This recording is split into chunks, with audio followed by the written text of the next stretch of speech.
Bienvenido a un capítulo más de En tiempos de pandemia, un podcast donde hablaremos sobre todo lo que los medios de comunicación no presentan sobre la época actual. Yo soy Dulce Gómez. Comenzamos.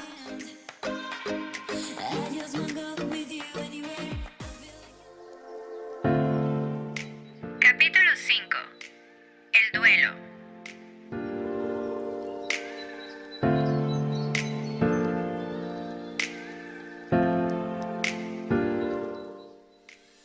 Estamos en una etapa donde la muerte se hace notar en todo el mundo. El virus de COVID-19 ha provocado el fin de la vida de muchos de nuestros seres queridos, conocidos y muchas personas, pero también por las diversas enfermedades que han estado presentes en el mundo desde todos los tiempos. Es por eso que hoy hablaremos sobre el proceso para aprender a sobrellevar la muerte de alguien cercano a nosotros mediante el duelo. Sin embargo, el duelo no es únicamente para pérdidas mortales. Más bien, es un proceso para aprender a aceptar la pérdida de algo o alguien que considerábamos especial. Desde la pareja, un empleo, una oportunidad personal importante o de incluso bienes materiales. Pero bien, ¿qué es el duelo? El duelo es el reflejo de una conexión de lo que se ha perdido con lo que sentimos en el interior. Es la reacción natural a la pérdida de un ser querido y el proceso de sanación que finalmente nos reconforta en nuestra pérdida. Elizabeth Kubler-Ross fue una psiquiatra suizo-estadounidense nacida en 1926 que se especializó en los cuidados paliativos y en las situaciones cercanas a la muerte. Después de trabajar durante años en contacto con pacientes en estado terminal, desarrolló el famoso modelo de Kubler-Ross, en el que se establece las 5 etapas del duelo. Ross no llegó a la conclusión de que después de la muerte de un ser querido, se pasa por 5 fases que siempre se van sucediendo en orden, de forma secuencial. Lo que hizo esta investigadora fue más bien definir 5 estados mentales que actúan como referencia para entender cómo se va produciendo la evolución del dolor desde el momento en el que se sabe que ha experimentado una pérdida hasta que acepta esta nueva situación. Como mencionábamos en el capítulo anterior, eso significa que no todas las personas en fase de duelo tienen que atravesar las 5 etapas y que aquellas que atraviesan no aparecen siempre en el mismo orden. Y bueno, esas 5 etapas son: 1. La negación. Esta etapa se presenta de forma simbólica. Significa no poder comprender que nuestro ser querido ha muerto. Estaremos afirmando que, al momento de suceder, es demasiado para que nuestra psique lo absorba. Es una especie de shock mental y emocional, donde comenzaremos a preguntarnos: ¿por qué tenía que morir? ¿Cómo pasó? ¿En verdad pasó? El hecho de negar la realidad de que alguien ya no está con nosotros porque ha muerto, permite amortiguar el golpe y aplazar parte del dolor que nos produce esa noticia. Aunque parezca una opción poco realista, tiene su utilidad para nuestro organismo, ya que ayuda a que el cambio de estado de ánimo no sea tan brusco y nos dañe menos. La negación puede ser explícita o no explícita, es decir, que aunque nos expresemos verbalmente aceptando la información de que el ser querido ha muerto, a la práctica nos comportamos como si eso fuese una especie de personaje, es decir, un papel que nos toca interpretar sin que nos lo creamos del todo. En otros casos, la negación es explícita y se niega de manera directa la posibilidad de que se haya producido la pérdida. La negación no puede ser sostenida de manera indefinida, porque choca con la realidad que aún no se ha llegado a aceptar del todo. Terminamos abandonando esta etapa. El enojo. Puede presentarse de distintas formas y no tienen que ser lógicas o válidas. Comenzaremos a experimentar un enojo hacia nuestro ser querido fallecido, a pesar de saber que no era su culpa, o incluso un enojo hacia nosotros mismos por no haber podido evitar la pérdida. tenemos que aceptar nuestro enojo y aprender a sentirlo. La muerte es percibida como el resultado de una decisión y por eso se buscan culpables. Así, en esta fase de crisis, lo que denomina es el choque de dos ideas, la de que la vida es lo deseable y la de que la muerte es inevitable, con una carga emocional muy fuerte, por lo que es fácil que vayamos a algunos momentos de ira. Es por eso que aparece una fuerte sensación de enfado que se proyecta en todas direcciones. Al no poder encontrarse ni una solución ni alguien a quien se le pueda responsabilizar completamente por la muerte.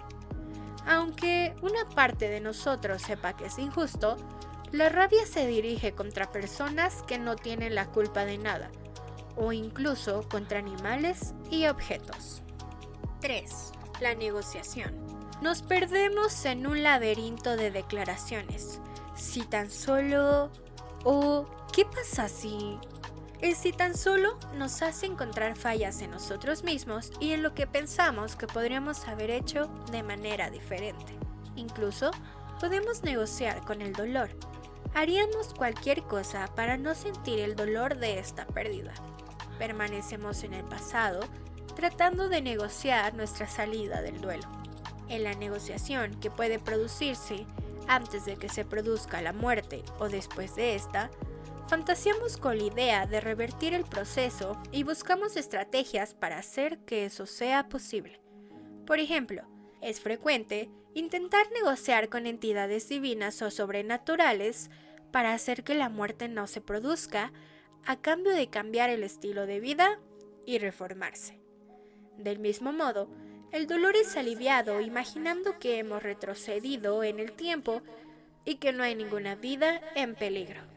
Pero esta etapa es breve, porque tampoco encaja con la realidad y además resulta agotador estar pensando todo el rato en soluciones.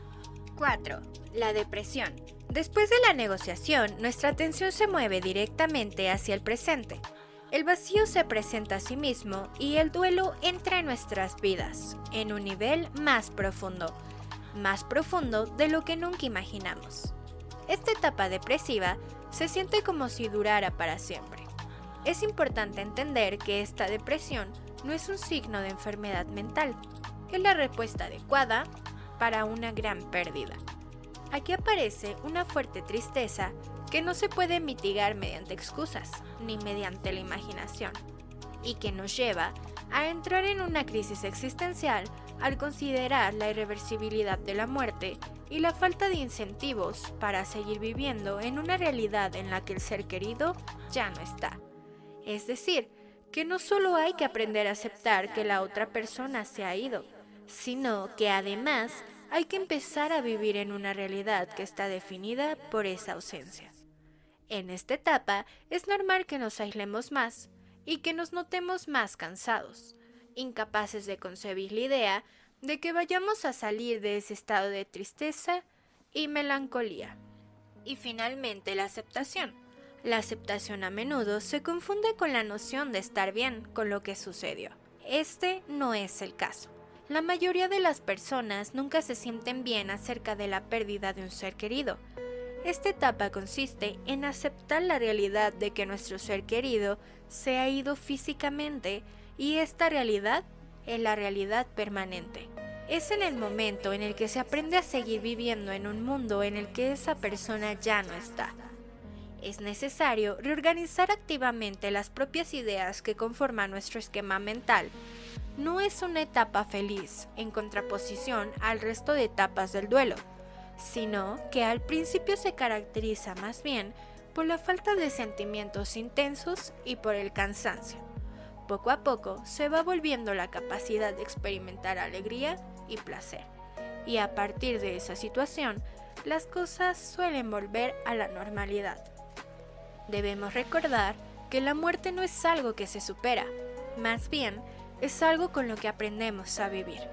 Por eso, el fin del duelo es únicamente la aceptación y no la superación. La vida cambiará sin esas personas, pero no podemos quedarnos estancados en este momento de dolor. Cabe recalcar que el duelo en cada persona es muy distinto. no se desarrollará en el mismo lapso de tiempo ni en el mismo orden. Todo será diferente para cada individuo. También, algo muy sano para nuestro corazón y para nuestras mentes es acompañar a estas etapas, o más bien, vivirlas al lado de un terapeuta o un tanatólogo, ya que puede que algunas de esas etapas se nos compliquen y con la guía de un experto nos resulte más fácil recorrer el camino hacia la aceptación. Sin más que decir, me despido hoy. Te veo en el siguiente capítulo.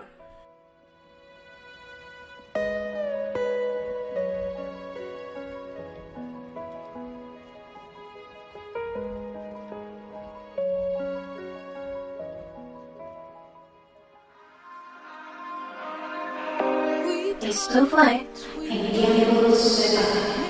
No te olvides de seguirme en mis redes sociales, Facebook, Dulce Gómez, y en YouTube, En Tiempos de Pandemia, donde podrás escucharnos todos los sábados. Te mando abrazos desinfectados hasta tu hogar. Nos vemos pronto.